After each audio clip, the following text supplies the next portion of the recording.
All entertainment is subjective.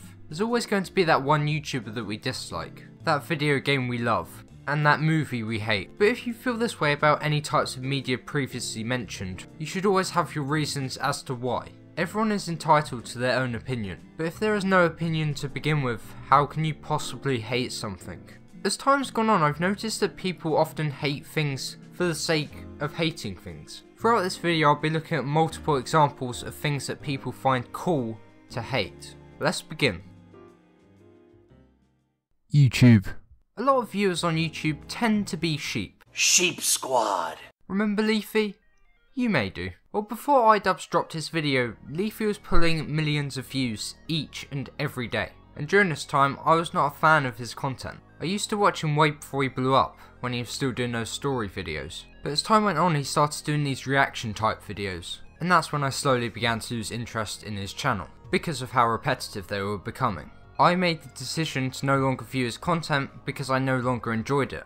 But during this time, Leafy's fanbase continued to grow more and more. But then boom, the content clock drops, everyone's unsubbing and disliking because it became popular too. And that's when it became cool to hate Leafy.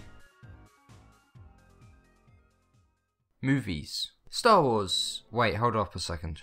Are you actually kidding me? As if I didn't get enough IHE copy comments as it is. I take being called an I hate everything clone as a compliment anyway, but just note that this video was actually scripted before he dropped his video. So Star Wars The Last Jedi. No spoilers by the way in case you haven't seen it. I saw this in theatres the day after it came out. All round I thought it's decent, but it definitely has its flaws and I'm open to admit that. Now the problem with Star Wars is that it has this very split fan base. Now for me, I am a fan of Star Wars, but I didn't let that at all blind my opinion of the film. It done so much well, visual effects, music as always, characters, etc. But then there are also 3 scenes in particular that just completely took me out of the film. Which I won't be mentioning because of spoilers, but to those who've seen it, I'm sure you'll be able to guess. I personally also wasn't a big fan of the comedy, like Star Wars has always had a comedic relief character or two, but it felt like in this one that half the cast were comedic relief characters in some way, so at the end of every scene you're just kind of waiting for the punchline.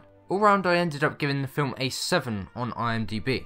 And the sad part about that is that the Star Wars haters will be moaning that the score is too high, and the Star Wars lovers feeling upset that the score is too low. Forget all the points I just made, which were all perfectly valid reasons for me to give that score. Rather than pointing out what the film did well and what it didn't and starting a discussion about it, it will always just be the number that sticks with them. It's completely fine to love this movie and it's completely fine to dislike it. It's a movie!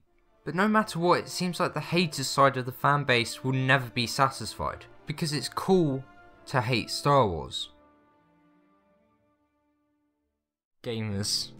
Get it? Call of Duty has had a strong hate fan base for quite some time now. It seems like the most hated COD game was Call of Duty Ghosts. Now I'm not at all bothered if you dislike the game, so long as you have your reasons to. I noticed that all my friends hated the game because their friends hated the game. And then it seemed like everyone online was hating it because everyone online was hating it. But I never really saw any good reasons being brought up apart from the fact that the previous COD was better. But in my personal opinion, I thought the campaign was good. It has good characters that you care about, a really great story to get invested in, and really fun missions. I mean, of course it's very unrealistic, but since when has anyone wanted that from a Call of Duty game? Correct me if I'm wrong, I guess? The multiplayer felt like any other COD game that I've ever played, so I'm not too sure what the complaint there was, honestly. Extinction was pretty fun the first few times playing it. Not as good as Zombies, but I guess that was everyone's main complaint about it. Like, yeah, it may not be as good as the older ones, but just take those nostalgia glasses off and look at it like a game. If you hate this game, then that's completely fine, but from my personal experience, I just saw people hating it because that was the starting point where it was cool to hate Call of Duty. Conclusion. If this video actually made you triggered, then well done, because you're helping prove my points even further. If you hate Ghosts, let me know why. If you love The Last Jedi and think there's nothing wrong with it, let me know why. Let's start an actual discussion in the comments and talk about these things. Everyone has their own opinions for their own reasons. We just need to go about discussing those opinions in the right way.